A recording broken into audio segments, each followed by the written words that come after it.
예, 우리 단기 선교 다녀온다고 수고한 우리 선교팀들과 함께 기도해 주시고 또 후원해 주신 우리 모든 성도님들, 그리고 이 모든 일을 이루시고 또 영광 받으신 우리 하나님께 영광의 박수 올려드리겠습니다. 할렐루야. 예, 여러분 반갑습니다. 우리 좌우에 있는 분들과 한번 인사 나누시겠습니다. 하나님은 성도님을 사랑하십니다. 예. 제가 어제 우리 당회원들 모임에서 우리 조대근 장로님께 배운 게 있어요. 예, 옆에 있는 분들하고 한번 눈을 감고 손을 한번 잘 보시잡아 보십시오. 예, 뭔가 느껴져야 된다고 합니다. 예, 여러분, 우리가 한 교회, 한 공동체로 함께 하나님을 예배한다라는 것이 얼마나 기쁘고 행복하고 또 즐거운 일인지 모르겠습니다. 특별히 이번 여름에 유치부에서부터 청년부에 이르기까지 모든 여름 성경학교와 또 수련회와 단기 선교를 마치면서 야, 정말 우리 교회 좋은 교회다. 하나님이 복 주시는 교회, 천국을 경험하는 교회다라는 생각을 가지게 되었습니다. 단기 선교를 다녀온 우리 아이들을 보면서 제가 동네 제일교회 담임 목사이기 이전에 두 아이들의 아버지로서 교회에 너무 감사하고 또 우리 교육자들과 또 우리 성도님들에게 너무 감사하다는 생각을 가지게 되었습니다. 우리 아이들이 이번 선교 여행을 가서 우리 중고등부 아이들과 청년들이 그런 이야기를 나누면서 결의를 다졌대요. 앞으로는 우리가 모여서 부정적인 말, 불평하는 말 일체하지 말자. 절대로 그런 말 하지 말고 우리는 미래에 대해서, 꿈에 대해서, 비전에 대해서, 선교에 대해서 이런 말들로 우리가 이야기를 나누자라고 결단을 했는데 참 제가 부끄러웠어요.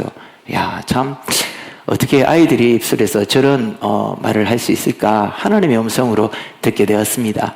또 한편으로는 우리 중고등부 아이들, 또 우리 청년들, 또 우리 모든 주일학교 아이들도 마찬가지겠죠.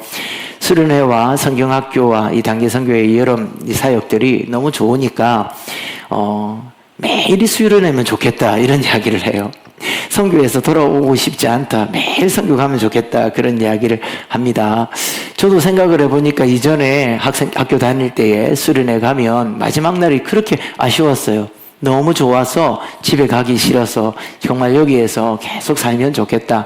아침에 일어나면 찬양하고 점심 먹고 기도하고 저녁 먹고 예배드리고 밤새워서 동료들과 함께 하나님의 말씀을 나누면서 그 은혜를 경험했던 시간들이 저도 기억이 납니다.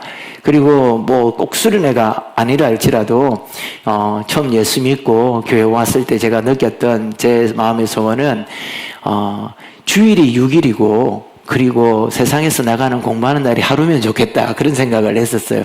물론 여러분 공부하기 싫어서 그렇게 생각한 것은 절대 아닙니다. 교회 은혜를 받고 교회를 다니니까 교회가 너무 좋은 거예요. 교회 오면 정말 이곳이 천국이다라는 생각을 가지고 또 집으로, 가정으로, 또 학교로 돌아가는 그 시간들이 너무 아쉬워서 매일이 주일이면 좋겠다. 그런 생각을 했습니다. 그런데 오늘 우리가 예배 중에 찬양한 것처럼 우리 주님의 명령은 우리의 생각과 전혀 다르다라는 것을 우리가 기억해야 합니다. 방 깊도록 동산 안에 주와 함께 있으려 하나 괴로운 세상에 할 일 많아서 날 가라 명하신다. 우리 주님께서 우리와 함께 늘 함께 하시고 또 하나님의 나라에서 영원토록 우리와 함께 하기를 원하지만 이 괴로운 세상, 고통 많은 그 세상을 바라보시는 아버지 하나님의 마음은 더욱더 아프고 또 너무나도 간절하여서 우리대로 세상으로 나아가라고 말씀하십니다. 그래서 우리는 산에 머물러 수 없습니다. 우리는 교회 안에 머물러 있어서는 안 됩니다. 이번에 우리 MK들이 연해주로 나아간 것처럼 세상으로 나아가고 여러분들 우리 모두는 내일이 되면 가정으로, 직장으로, 또 학교로 나가야 합니다. 왜냐하면 우리가 경험한 이 하나님의 나라, 우리에게 주신 하나님의 이 은혜를 나타내고 보여줘야 하는 것은 교회 안이 아니라 세상이기 때문입니다. 하나님께서는 산에서 우리를 하나님의 나라에 우리에게 하나님 나라의 은혜를 경험하게 하시고 그 하나님의 영광스러움을 우리에게 주셨지만 이 세상 속에서 그 나라를 전파하고 그 나라의 그 백성의 삶을 살아야 할 곳이 세상이기에 우리를 향해서 세상으로 나아가라고 합니다. 오늘 우리가 읽은 이 말씀, 본문의 말씀은 예수님께서 산에서 내려오시더라라고 말씀이 시작되어집니다. 여러분들과 함께 오늘 이 본문의 말씀에 나오는 두 사건을 함께 나누려고 했는데 우리 보고도 있고 여러 가지 시간 관계상 또 하나씩 끊어서 여러분들과 함께 말씀을 나누겠습니다. 예수님께서 산상설교를 시작하시면서 그 시작은 예수께서 산에 오르시더라 이렇게 말씀이 시작되어집니다. 그리고 그곳에서 예수님의 제자들에게 산상설교를 하셨습니다. 마태복음 5장부터 7장까지의 말씀이 바로 그것이죠. 그런데 이제 그 모든 말씀을 마무리하시고 8장 1절에서 예수님께서 산에서 내려오시고 수많은 무리가 예수님을 따랐다라고 말씀하고 있습니다. 산은 어떤 곳입니까? 하나님의 영광의 임재가 거하는 곳입니다. 산은 하나님께서 우리를 만나주시는 곳입니다. 그 산에서 예수님은 천국의 복음을 선포하셨고 팔복의 의를 말씀하시면서 이 세상 사람들이 누리지 못하는 천국 백성들의 복을 누리게 하셨습니다. 그리고 주기도문을 통하여서 교회와 성도들이 하나님께 마땅히 드려야 될 기도가 무엇인지, 그리고 우리를 구원하신 목적이 무엇이며 우리 인생들이 이 땅 가운데 살아가면서 반드시 해야 될 인생의 목적과 사명이 무엇인지를 말씀해 주셨습니다. 우리 마음에 또 제자들은 그 산에서 계속 머물러 있고 싶었을 것입니다. 마치 베드로가 변화산에서 영광스럽게 변화되어진 예수님을 보면서 주님, 내가 여기가 좋습니다. 여기 초막셋을 짓고 주님과 함께 가고 싶습니다 라고 말하였던 것처럼 제자들과 예수님을 따랐던 사람들은 산에서 내려오고 싶지 않았을 것입니다. 그러나 예수님께서는 산에서 내려오십니다. 왜냐하면 하나님의 나라를 전파하고 하나님의 나라를 보여줘야 하며 팔복의 의와 그리고 주기도문의 사명을 살아야 하는 곳은 산이 아니라 세상이기 때문입니다. 하나님의 나라가 이루어지는 것은 산 위에서 이루어질 뿐만 아니라 산 아래에서도 이루어져야 하는 것입니다. 주님께서 주기도문에서 가르쳐 주신 것처럼 하나님의 뜻이 하늘에서 이루어진 것처럼 땅에서도 이루어지이다라고 기도를 가르쳐 주셨습니다. 그래서 예수님께서는 이 세상 속에 산 아래에서 하나님의 뜻이 이루어지는 하나님의 나라를 전파하기 위해서, 하나님의 나라를 나타내기 위해서 산 아래로 내려오십니다. 우리 지난주에 말씀을 나눴던 것처럼 이 산상설교의 결론이 무엇이었습니까? 예수님의 말씀을 듣고 그 말씀을 행하는 자는 반석 위에 집을 지은 지혜로운 사람이다 라고 말씀하셨죠. 그 반석 위에 집을 지은 지혜로운 사람을 통해서 이 세상에 하나님의 나라가 세워지고 하나님의 나라가 나타나는 것입니다. 자, 그런데 여러분, 우리가 그 말씀을 듣고 아멘 했지만 반드시 우리 모두에게 질문이 생겨야 됩니다. 그러면 반석 위에 집을 짓는 사람은 어떤 사람인가? 반석 위에 집을 짓는 지혜로운 사람은 어떻게 살아가는 사람인가? 라는 질문이 생기는 것이 당연합니다. 예수님께서 말씀하실 때에 나의 이 말을 듣고 행하는 자라고 했는데, 그러면 예수님의 말씀을 듣고 행하는 삶이란 어떤 삶이며 그렇게 살아가는 사람들은 어떤 사람일까라는 그런 궁금증과 질문이 반드시 생겨야 되는 것이죠. 여러분들이, 우리가 만약에 그 자리에 있었던 사람이라면 반석 위에 집을 지은 지혜로운 사람은 어떤 사람이겠는가라는 궁금증과 함께 우리 머릿속에 어떤 사람이 떠오를까요? 오늘 간증을 너무 은혜롭게 한 우리 우주 같은 친구들이 반석 위에, 몸이 반석인 것 같아. 저렇게 큰 덩치인데 또 간증할 때 울먹이는 거 보면 천상악이에요. 그죠? 참 그렇습니다. 예. 어떤 사람이 반석 같은 사람일까요? 어떤 사람이 지혜로운 사람일까요? 은혜롭게 찬양하는 우리 성가대 대원 같은 분들, 아침부터 나와서 아이들에게 말씀을 가르치고 목이 쉬도록 아이들을 집중을 시켜서 성경을 가르치는 우리 선생님들, 아침에 오늘 정말 너무 더웠잖아요. 제가 이 더운 날씨에 주차봉을 들고 주차 관리를 하시는 우리 대장로님들과 그리고 우리 집사님들을 보면서 정말 너무 고마우신 분들이다. 우리가 교회에서 이렇게 편안하게 예배를 드리는 것은 저분들의 수고 때문이다라는 생각을 했습니다. 여러분, 세상에 당연한 것은 아무것도 없습니다. 우리가 누리는 이 편안함과 안락함이 그냥 주어지는 것 아닙니다.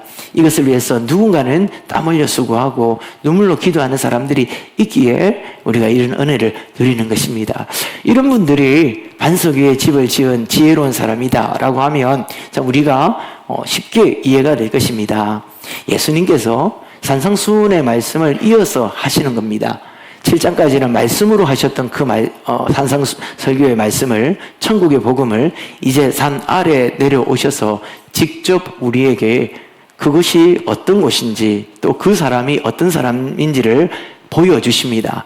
예수님께서 산에서 내려오셔서 만났던 처음 두 사람이 누구입니까? 한 명이 나병 환자입니다. 그리고 한 명이 백부장이라는 로마 군대의 장교입니다. 이 두 사람의 공통점은요, 절대로 천국에 들어갈 수 없다라고 여겨지는 사람들입니다. 유대인들에게 있어서 나병 환자는 부정하고 하나님으로부터 천벌을 받은 사람이기에 절대로 천국에 들어갈 수 없습니다. 또 한 분은 비록 그가 로마의 장교이지만 이방인입니다. 이방인은 지옥의 불쏘시개로 쓰기 위해서 하나님이 지었다라고 생각할 만큼 이방인들을 혐오하고 미워했습니다. 그리고 이방인들이 구원을 받는다, 이것은 있을 수 없는 일이죠. 그런데 예수님께서 산 아래로 내려오셔서 만났던 두 사람, 내려오셔서 금방 반석 위에 집을 짓는 지혜로운 사람이 되어야 천국에 들어갈 수 있다라고 말씀하신 그 예수님께서 산 아래에 내려오셔서 그 반석 위에 집을 짓는 지혜로운 사람이 누구인지를 우리에게 보여주시고 알려주시는데, 그 사람은 바리새인도 아니고 유대인 종교 지도자들도 아니고 경건한 어떤 신앙생활을 하는 그런 경건한 사람도 아니었습니다. 그 사람들은 바로 나병 환자와 로마 군대의 장교라는 것이죠. 굉장한 충격이고 굉장한 역설입니다. 여러분, 나병이 어떤 병입니까? 오늘날 우리가 생각하는 그 한센시병을 말하는 게 아닙니다. 성경에서 통칭해서 나병이라고 하는데, 팔레스타인 지역은 우리가 알다시피 기후가 그렇게 좋지 않습니다. 비가 잘 오지 않고 또 사막이 많기 때문에 먼지가 굉장히 많습니다.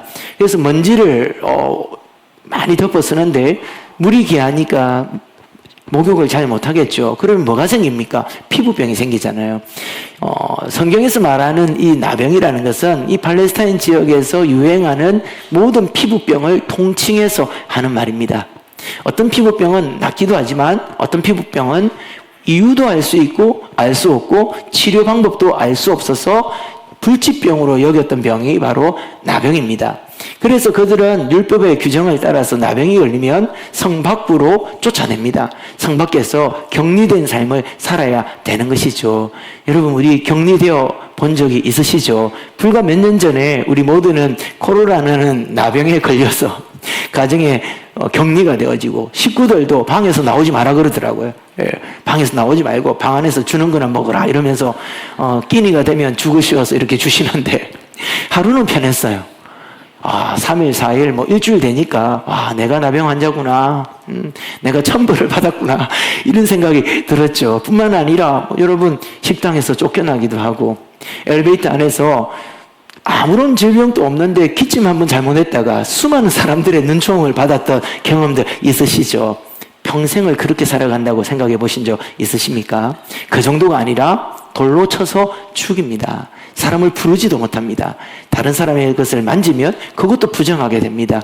나병 환자들은요, 머리를 풀어헤치고 사람이 보이면 부정하다, 부정하다, 부정하다 소리를 질러야 됩니다. 왜냐하면 혹시 저 사람이 내가 나병 환자인지 모르고 나에게 접근해서 나와 접촉이 될까 싶어서 그렇게 살아야 되는 것이죠. 그래서 나병이라는 것은 육체의 질병이기도 하지만 그것은 영혼을 갉아먹고 우리의 영혼에 엄청난 고통을 가하는 그런 정말 끔찍한 질병이었어요. 유대인들은 이 나병은 죄를 지어서 받게 되는 하늘이 내린 천벌이라고 생각을 하였던 것입니다. 그런데 이것을 천벌이라고 생각했기 때문에 나병이 낫는 것도 하나님만 할 수 있다라고 생각을 했던 것이죠. 그런데 이 나병 환자가 성 밖으로 쫓겨나서 성 안으로 들어올 수가 없습니다. 그가 들어오려면 나병이 다 치유되고 제사장이 그것을 확인한 이후에 나병이 완치되었다고 선언을 해야 들어올 수 있는 것이죠. 그런데 이 나병 환자가 예수님께 나옵니다. 성 안으로 들어왔다라는 것이죠. 사람들에게 어쩌면 돌에 맞아서 죽을 수도 있는 그런 위험을 감수하고 온 것입니다. 이 사람은 지금 이 나병 환자는 예수님을 만나기 위해서 생명을 걸고 성 안으로 들어온 것입니다. 그리고 예수님께 기도합니다. 주여, 원하시면 나를 깨끗하게 할 수 있습니다. 라고 말합니다. 여러분, 이 나병 환자의 믿음은 어떤 것일까요? 먼저는 믿음 이전에 그에게는 뭐가 있습니까? 살기를 소원하는 열망이 있습니다. 간절히 살기를 소원하는 정말 간절한 갈망이 있었습니다. 그 갈망 때문에 그는 목숨을 걸고라도 들어온 것이죠. 내가 성 밖에서 이렇게 나병에 걸린 채 평생 사는 것보다는 차라리 내가 돌에 맞아 죽더라도 예수라는 분을 한번 꼭 만나고 내가 죽어야 되겠다라는 그런 목숨을 걸고 들어온 것입니다. 또 하나는요, 그가 이렇게 말합니다. 주여, 원하시면. 이 말은 예수님은 얼마든지 이 나병을 고칠 수 있는 능력이 있다라는 분임을 고백하는 겁니다. 나병의 치유가 주님의 원하심에 달려 있다라는 것이죠. 이것이 우리에게 말해주는 이 나병 환자의 믿음은 무엇일까요? 그는 율법을 뛰어넘어 버렸습니다. 율법을 파괴한 게 아니에요. 율법을 뛰어넘어 예수님께 왔습니다. 왜냐하면 그의 믿음은 이것이었습니다. 예수님은 율법보다 크신 분이다. 여러분, 율법보다 큰 사람은 누구입니까? 하나님밖에 없습니다. 그리고 주여 원하시면 나를 깨끗하게 하실 수 있습니다 라는 말을 통해서 이 나병 환자가 직접적으로 말한 것은 아니지만 이 예수님은 나병을 치유하는 하나님이시다라는 것을 그의 입술로 고백하고 있다라는 것이죠. 율법보다 더 크신 하나님, 예수님, 그리고 나병을 치유하시는 하나님이시다라는 것을 이 나병 환자가 예수님 앞에서 그리고 수많은 사람들 앞에서 고백하고 있는 것입니다. 이 나병 환자가 바로 반석 위에 집을 지은 사람입니다. 예수님이 하나님임을 믿는 것이죠. 예수님의 말씀은 율법보다 더 크다라는 것을 그는 믿는 것입니다. 예수님의 말을 듣고 행하였습니다. 예수님의 말씀, 예수님의 소문을 들었을 것입니다. 예수님에 대해서, 행적에 대해서 사람들에게 이야기를 들었을 것입니다. 그리고 예수님이 어떤 말씀을 나누어 줬는지를 직접은 아니지만 그는 전해서 들었을 것입니다. 그래서 이 말을 듣고 행합니다. 어떻게 행합니까? 성 안으로 들어오는 것이죠. 성 안으로 들어와서 예수님께 고백합니다. 그는요, 심령이 가난한 사람입니다. 자신의 힘으로는 절대 이 나병이라는 부정을 극복할 수 없다는 것을 알기 때문에 아무리 선을 행하고 의를 행하고 인간적인 노력을 하고 해도 자기는 거울은 없겠지만 자신의 모습을 생각할 때마다 나는 부정하다라고 고백하는 사람입니다. 심령이 가난한 자가 어떤 자라고 그랬습니까? 내 안에 의가 없어서 내가 의에 굶주려서 아무리 선을 행하여도 하나님 앞에서, 예수님 앞에서 나는 죄인입니다, 나는 의가 없는 자입니다 라고 고백하는 그 사람이 심령이 가난한 자라고 했어요. 바로 이 나병 환자가 심령이 가난한 사람이죠. 그는 그 나병으로 인하여 애통한 사람입니다. 그 마음에 그 슬픔과 그 고독함과 그 절망이 그에게 날마다 애통함이 되어서 그 눈물을 흘렸던 사람이 바로 나병 환자입니다. 애통하는 자 복이 있나니 그가 위로를 얻을 것이며, 바로 하나님의 위로를 받을 수 있는 사람이 나병 환자, 천국 시민이라는 것이죠. 그는 의에 줄이고 목마른 사람입니다. 아무리 애를 써도 자신의 모습을, 자신의 손과 자기의 몸을 볼 때에 거룩하여질 수 없고 의로워질 수 없음을 알기에 정말 또 다른 의, 하나님의 의를 바라고 하나님의 의에 목말라서 주님을 찾는 사람, 바로 이 사람이 천국 시민이고 주님께서 말씀하신 반석 위에 집을 지은 지혜로운 사람이라는 것을 예수님께서 말씀하여 주시는 것입니다. 이 사람의 이와 같은 간절한 기도와 이 믿음에 예수님께서 어떻게 하십니까? 먼저 그 사람을 만집니다. 여러분, 만진다라는 것은 엄청난 일입니다. 왜냐하면요, 말씀드린 것처럼 부정한 사람이 어떤 것을 만지면 그것이 부정해집니다. 나병 환자가 접촉을 하는 것마다 물건이든 사람이든 모두가 부정해집니다. 그래서 나병 환자를 접근하지 못하게 한 것이죠. 나병 환자가 절대로 무엇을 만지거나 그와 접촉해서는 안 되는데 예수님께서 그를 만지십니다. 만지면 어떻게 되죠? 예수님이 부정해집니다. 예수님께서 그를 만지자 그의 나병이 났습니다. 부정함이 정함이 되었죠. 그의 부정함이 어디로 간 것입니까? 예수님께로 옮겨진 것입니다. 예수님께서 손을 얹을 때에 그게 엄청난 무슨 능력이 나타나고 기적이 나타나고 그런 초자연적인 역사가 나타나서 그가 나았다. 그걸 위해서 손을 얹은 게 아니에요. 말씀으로만 고칠 수 있는 분이 바로 예수님입니다. 그럼에도 불구하고 예수님께서 그에게 손을 얹습니다. 왜냐하면 너의 부정함을 내가 가져가겠다라는 것이죠. 예수님께서 이 땅에 왜 오셨습니까? 이 나병은 모든 인류의 부정함을 대표하는 상징하는 질병입니다. 예수님께서 이 땅에 오신 이유는 이 세상의 부정함을 주님이 가져가겠다라는 거예요. 우리 모두의 부정함을 주님께서 스스로 짊어지시겠답니다. 그리고 그 부정함을 고치기 위해서, 그 부정함을 정하게 하기 위해서 우리의 부정함을 다 가지시고 십자가에서 돌아가셨던 것입니다. 예수님께서 나병 환자의 몸에 손을 대시는 것은 예수님께서 그와 같은 일을 위하여 이 땅에 오셨고 예수님께서 그의 부정함을 가져가기 위해서 오셨다라는 것을 말씀하시는 것입니다. 여러분, 원래 나병에 대한 규례는요, 이 나병 환자를 보호하고 또 공동체를 보호하기 위한 보호의 법이지, 나병 환자를, 이 환자들을 그렇게 정죄하고 부정하게 낙인을 찍어서 사회로부터 격리시키기 위한 법이 아니었어요. 이 나병은 우리가 생각하는 한센시병처럼 전염성이 없는 게 아니라 강력한 전염성이 있어요. 그래서 이 전염으로부터 공동체를 보호하기 위해서 이 사람을 성 밖으로 격리를 시킵니다. 뿐만 아니라 여러분 생각해 보십시오. 아까 말씀드린 것처럼 우리가 겨우 감기 같은 코로나에 감염이 되었어도 사람들이 막 저희들을 혐오스럽게 바라보고 코로나 걸렸다는 것 때문에 집 앞에 있는 가게도 못 들어가고 이런 상황인데, 나병 환자가 그 동네를 활보하며 돌아다닌다 생각해 보십시오. 사람들이 그를 가만히 내버려 두겠습니까? 우리나라도 사실 옛날에 그런 미개한 때가 있었어요. 한센시병 환자들이 우리가 옛날에 그 사람들을 비하하면서 문둥병이라 그랬죠. 다니면 문둥이라고 돌멩이 던지고 그랬잖아요. 그것처럼 이 사람들도 천벌을 받았다고 여기는 부정한 사람들이 동네를 활보하고 다니면 이 사람들은 안전하게 절대로 살 수 없습니다. 사람들이 돌로 쳐서 죽이고요. 그리고 그 가족들까지 함께 피해를 받게 됩니다. 이전에 제가 한번 간증한 바가 있는 것처럼 우리나라에 한센시병 환자들의 모이는 그 격리촌이 있었지 않습니까? 그 격리촌의 아이들, 그 아이들은 다 건강한 아이들이거든요. 근데 그 아이들을 모아서 함께 수련회를 했는데, 이 아이들의 마음속에 있는 상처가 뭐냐면, 부모 때문에 그 나병 환자촌에 자기들이 태어났고 부모님들 때문에 사람들에게 학교에 가면 문둥이 자식이라고 놀림을 받는 그 상처가 정말 그 마음에 정말 엄청난 상처와 아픔이 되어서 그것이 골마 터져 있더라고요. 그것 때문에 정상적인 삶을 살아가지 못합니다.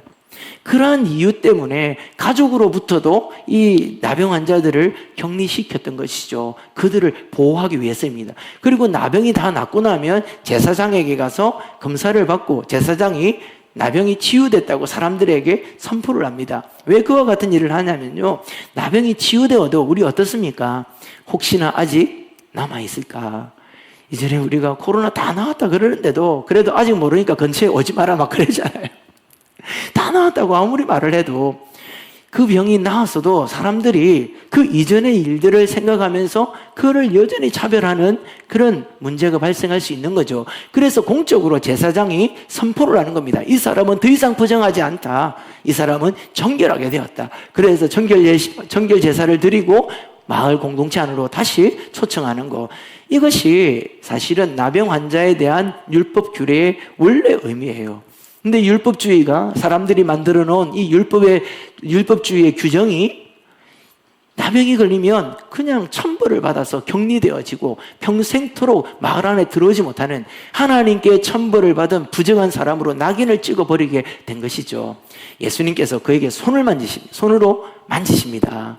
그리고 그를 치유하십니다. 그 치유를 통해서 예수님께서 보여주시는 것은 무엇이죠?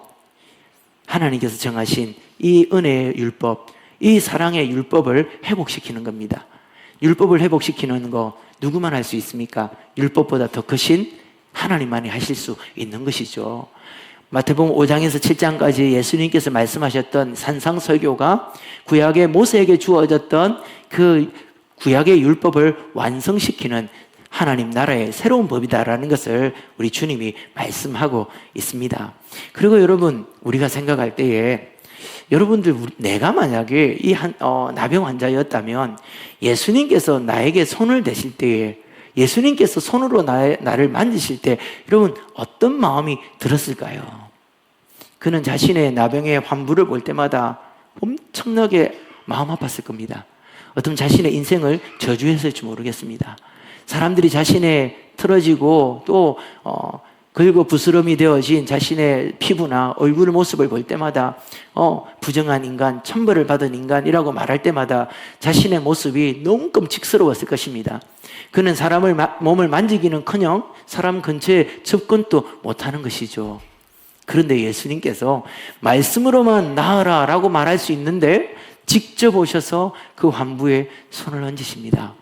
예수님은 그의 질병을 치유할 뿐만 아니라 그의 부정함을 정하게 하실 뿐만 아니라 그 나병이라는 그 끔찍한 질병으로 인하여 그가 안고 살았던 그 마음의 상처도 치유하시는 것입니다.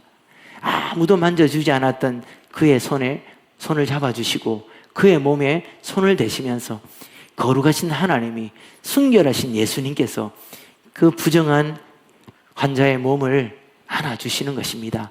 사랑하는 성도 여러분, 우리가 모두 나병이 걸린 건 아니죠. 그러나 우리 모두에게는 나병과 같은 우리의 상처가 있습니다. 남들에게 드러내고 싶지 않은 것, 그것만 생각하면 소름이 끼치고, 그것만 생각하면 정말 너무너무 우울해지고, 그 일만 생각하면 정말 내 인생이 저주스러운 그런 것들이 분명히 있을 것입니다. 오늘 이 시간에 우리 주님께서 우리 가운데 찾아오셔서 그 나병 환자의 환부를 직접 손으로 만져주신 것처럼 성령님께서 우리 모두의 마음에 이 나병과 같은 상처를 만지시고 치유하시고 위로하시는 은혜가 우리 모두에게 있기를 주의 이름으로 축원합니다. 그리고 예수님께서 말씀하시죠. 내가 원하노니 깨끗하게 될지어다. 이 말은 하나님의 말씀입니다. 동시대의 그 사람들은 나병을 치유할 수 있는 사람은 이는 오직 하나님밖에 없다라고 생각을 했어요. 근데 예수님께서 말씀으로 그 사람의 나병을 치유하십니다. 산상수훈의 이 말들은 단순한 윤리적 강령이 아닙니다. 단순히 교양의 그 말씀을 듣고 살아가면 교양 있는 사람으로, 경건한 사람으로 인정받는 그 정도의 말씀이 아니라는 거죠. 그 말씀이 나병 환자를 치유하는 하나님의 말씀이라는 것입니다. 예수님의 말씀이 그 천벌을 받았다고 생각하는 그 부정한 사람을 하나님 나라의 백성으로 변화시키는 생명의 말씀이라는 것입니다. 그렇기 때문에 내 말을 듣고 행하는 자는 반석 위에 집을 지은 지혜로운 사람 같이 되어지는 것이죠. 다시 말하지만 이 나병 환자가 바로 반석 위에 집을 지은 지혜로운 사람입니다. 심령이 가난함과 애통함과 의에 줄이고 목마름과, 그리고 예수님의 말씀은 어떤 부정함이라도 치유할 수 있는 하나님의 말씀이라는 것을 믿기 때문에 예수님께 나온 반석 위에 집을 지은 지혜로운 사람, 바로 예수님이 그 사람을 만져주시고 말씀으로 치유하심으로 하나님 나라 백성되게 만들어주시고, 그 자리에 산에서 그렇게 외치셨던 하나님의 나라를 산 아래에서 보여주고 있는 것입니다. 사랑하는 성도 여러분, 오늘 우리 가운데 혹시 이 나병 환자와 같은 절망과 그런 마음의 고통과 아픔을 가지고 나오신 분들이 있습니까? 우리 가운데는 분명히 있을 것입니다. 모든 사람이 그런 사람들은 아니지만 어떤 분들은 이 나병 환자가 목숨을 걸고 생명을 걸고 성 안으로 들어와 예수님 앞에 엎드린 것처럼 오늘 이 주일 예배, 이 한 번의 예배를 드리기 위해서 나의 모든 것들을 걸고 이 나병 환자의 갈급함을 가지고 나온 자들이 있을 것입니다. 혹시 오늘 주님 나를 만나주시면 내 안에 나병의 환부와 같은 이 상처가 치유되어지고 이 절대적인 고독과 고통과 절대적 절망 속에서 세상에서는 치유법을 알 수 없는 이 아픔을 오늘 주님 나를 찾아와 주시면 나을 수 있고 위로될 수 있고 회복될 수 있다라는 그 간절함으로 나온 분들이 계시다면 오늘 주님이 여러분을 만나 주실 것입니다. 우리가 매주마다 그런 마음으로 나오지는 않을 거예요. 그러나 어떤 날들은 정말 오늘은 세상에 모든 소망이 끊어진 것 같다. 그 누구도 나를 도와줄 수 없을 것 같고 내 인생 스스로가 저주스러운 날들이 우리의 인생 가운데 반드시 한 번은 찾아오게 될 것입니다. 그 마음이 가난한 마음이에요. 그 마음이 이 나병 환자의 마음입니다. 근데 그 마음으로 성 밖에 있으면 안 되는 거예요. 그 마음이 있을 때는 주님께로 오십시오. 하나님께로 오십시오. 우리를 만져주시고 말씀으로 치유하시는 하나님 앞에, 예수님 앞에 엎드리면 주께서 그 전능하신 그 손으로 우리를 만져 위로하시고 그 말씀으로 치유하여 주실 것입니다. 바로 지금 이 시간 주님께서 우리 모두를 만지시기를 주의 이름으로 축원합니다. 하나님께서 오늘 이 자리에 오셔서 예수님께서 이 나병 환자를 치유한 내가 원하노니 깨끗하여 질지어다 라고 말씀하신 그 말씀으로 여러분 우리 모두의 부정함이 정결케 되어진 은혜가 있기를 주의 이름으로 축원합니다. 여러분의 마음에 있는 고통과 아픔과 절망과 그 어떤 썩어진 여러분의 마음이라 할지라도 내가 원하노니 깨끗하여 질지어다 라고 말씀하실 때에 우리의 모든 마음의 상처가 치유되어지고 부정함이 정함이 되어지고 그리하여 하나님을 찬양하고 예수 그리스도께 영광을 돌리는 우리 모든 성도님들 되시기를 주의 이름으로 축원합니다. 우리 말씀을 기억하시면서 이 말씀 찬양할